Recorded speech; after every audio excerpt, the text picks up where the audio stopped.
Hello everyone, this is Vindhya. जैसा कि शाम को आपको इन्फॉर्मेशन दी गई थी कि अगली वीडियो हमारी होगी, वो भी करंट रिलेटेड ही होगी और वो होगी हमारे आईएमएफ ने जो पाकिस्तान को फंडिंग करी है, आप उसे डेब्ट कहिए, फंडिंग कहिए, $1.2 बिलियन की। तो ऑपरेशन सिंदूर के वक्त ये फंडिंग हुई।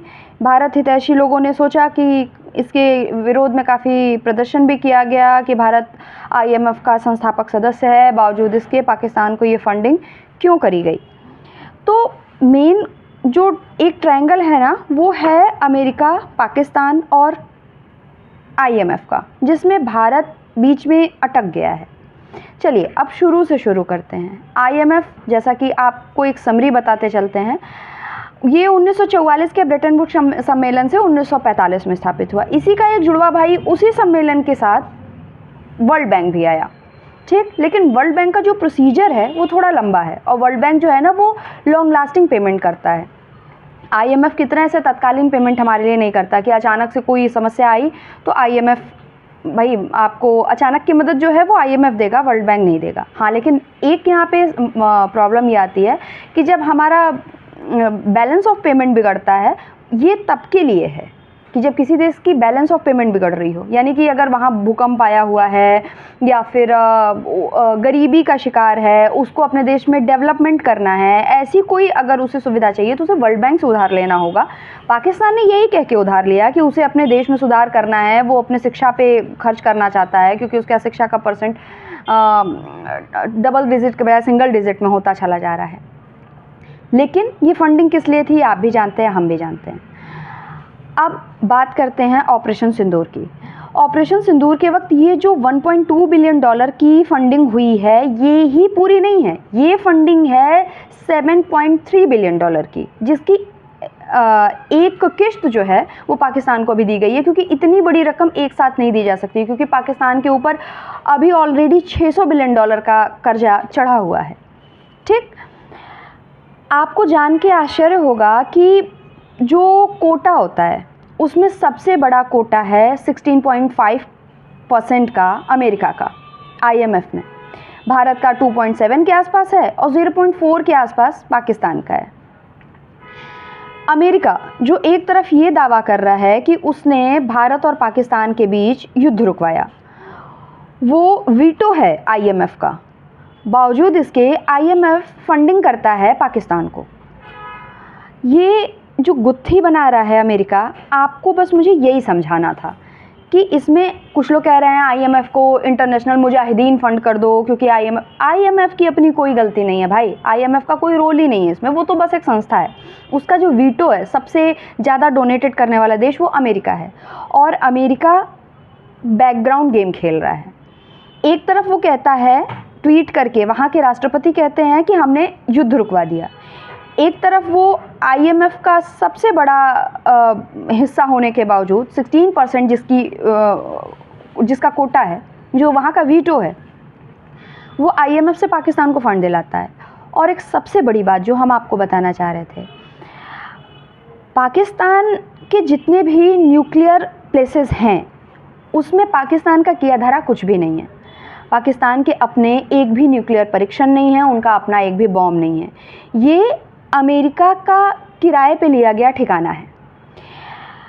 अभी 2-3 महीने पहले आप देखे होंगे न्यूज़, या आपने ऐसी हल्की न्यूज़ को ना ही अवॉइड किया हो, ना देखा हो, भारत ने अपनी जो राडार सिस्टम है, जिसको आप इंडियन राडार सिस्टम, जिसको इंदिरा भी कह रहे हैं आजकल, उसको लॉन्च किया।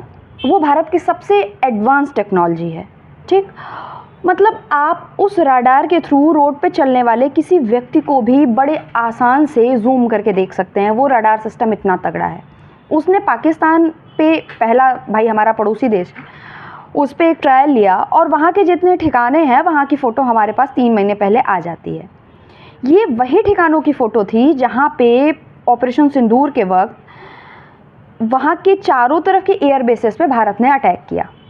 ये थे, आपने नाम सुना होगा, सरगोधा हो गया, किराना हिल्स हो गया, नूर खान हो गया, ये पाकिस्तान के जितने भी परमाणु ठिकाने थे उनके किनारों के जितने एयरबेस थे भारत ने उनको टारगेट किया, 2 महीने पहले उनकी फ़ोटो ली और ऑपरेशन सिंदूर के वक्त बस उनको उड़ाया। चाहता तो वो परमाणु ठिकानों पे भी अटैक कर सकता था, लेकिन भारत अगर परमाणु ठिकानों पे अटैक करता तो वो पाकिस्तान के परमाणु ठिकाने नहीं हैं, वो तो पाकिस्तान किराए पे दे रखा है किसको, अमेरिका को। तो अमेरिका जैसी बड़ी शक्ति से लड़ाई हो जाती, क्योंकि अमेरिका को भी सच पता है, भारत को भी पता है। तो भारत ने परमाणु बम न यूज़ करे, इस वजह से केवल उनके एयरबेसिस पे जहाँ से वो टेक ऑफ करते केवल उसको ध्वस्त किया, ताकि पाकिस्तान उस परमाणु जो प्लेसेस हैं उनको यूज़ न कर सके। ठीक, तो अमेरिका की छटपटाहट एक तरफ क्या है कि पाकिस्तान में रखे उसके जितने न्यूक्लियर प्लेसेस हैं वो भारत डिस्ट्रॉय कर सकता था, इस वजह से उसने सबसे पहले रुकवाने की कोशिश करी। भारत ने साफ साफ इनकार कर दिया कि इसमें आप किसी तीसरे देश का कोई रोल नहीं है, भारत अपनी स्वेच्छा से ये युद्ध रोक रहा है या ये सर्जिकल स्ट्राइक रोक रहा है। भारत ने कभी युद्ध का नाम तो इसको दिया ही नहीं, भारत ने कहा कि हम केवल आतंकवादी ठिकानों पे हमला कर रहे हैं। ठीक, अमेरिका ने पहले अपने परमाणु जितने हथियार हैं उनको सुरक्षित रखने के लिए ये युद्ध रुकवाना चाहता था।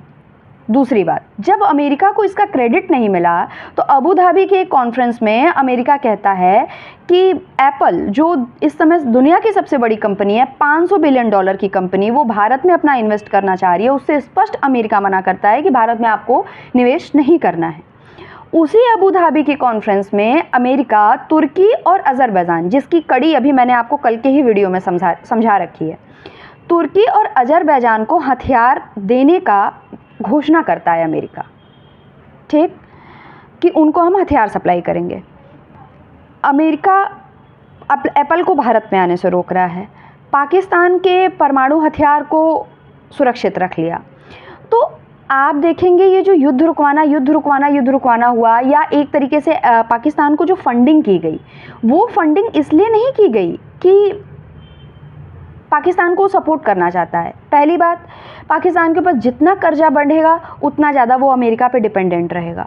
दूसरी बात, अगर नॉर्मल युद्ध चल रहा होता कि हाँ वो उनके सैनिक मार रहे हैं, वो उनके सैनिक मार रहे हैं, या दोनों पक्ष बराबर पे होता, भारत बहुत हावी रहा, पाकिस्तान को मौका ही नहीं मिला सांस लेने का, तो ये युद्ध चलता रहे। इसके लिए फंडिंग भी तो ज़रूरी है, ये फंडिंग करना चाहता था अमेरिका, लेकिन पाकिस्तान कमज़ोर पड़ता चला गया तो अमेरिका को लगा नहीं फंडिंग ख़राब जाएगी, इससे अच्छा है युद्ध रुकवाओ।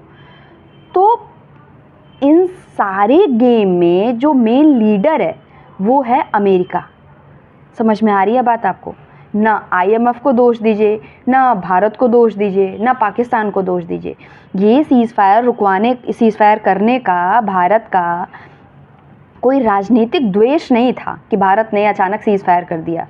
भारत को पता था कि पाकिस्तान के पीछे से लड़ाई कौन लड़ रहा है, तुर्की और चाइना तो बात की बात है।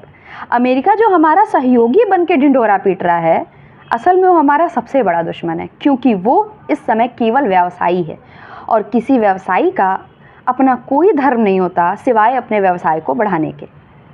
ठीक, तो ये जो गुत्थी है इसको बैकग्राउंड में जाके समझिए। क्यों IMF से लोन लिया गया, वर्ल्ड बैंक से नहीं? क्यों अमेरिका इतना ज़्यादा छटपटा रहा था ये युद्ध रोकने के लिए, जबकि अमेरिका के ही सहयोग से फंडिंग हुई इस युद्ध के लिए पाकिस्तान को? क्यों एप्पल को निवेश करने से भारत में रोक रहा है? क्योंकि भारत की आर्थिक स्थिति और अगर ठीक होती चली गई तो अमेरिका के लिए रशिया के साथ साथ इंडिया भी एक संकट बनने वाला है। तो ये जो गुत्थी है, आई थिंक शायद थोड़ी सी आपको समझ में आ रही हो।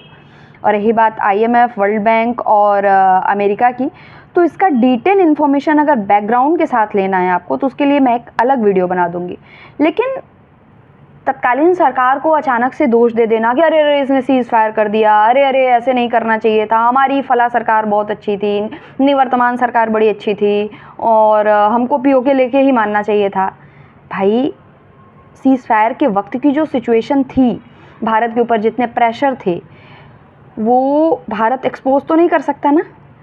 उसको हमारे आपके जैसे बारीकी से देखने वाले लोग ही समझ सकते हैं कि आखिर अचानक से इतना समर्थ होने के बावजूद भारत ने सीज़ फायर क्यों किया। तो उम्मीद है आपको ये टॉपिक समझ में आया होगा और ये भी समझ में आया होगा कि मेरे चैनल बना के रोज़ एक ही बात कहने के पीछे ये मुद्दा है कि नेता जो बताए और न्यूज़ जो सुनाए उस पर हमें भरोसा नहीं करना है जब तक हम उसकी बैकग्राउंड की हिस्ट्री न जान लें और सच्चाई को खंगाल न लें। ठीक। इतने देर हमारे साथ बने रहने के लिए आपका बहुत बहुत धन्यवाद। Thank you.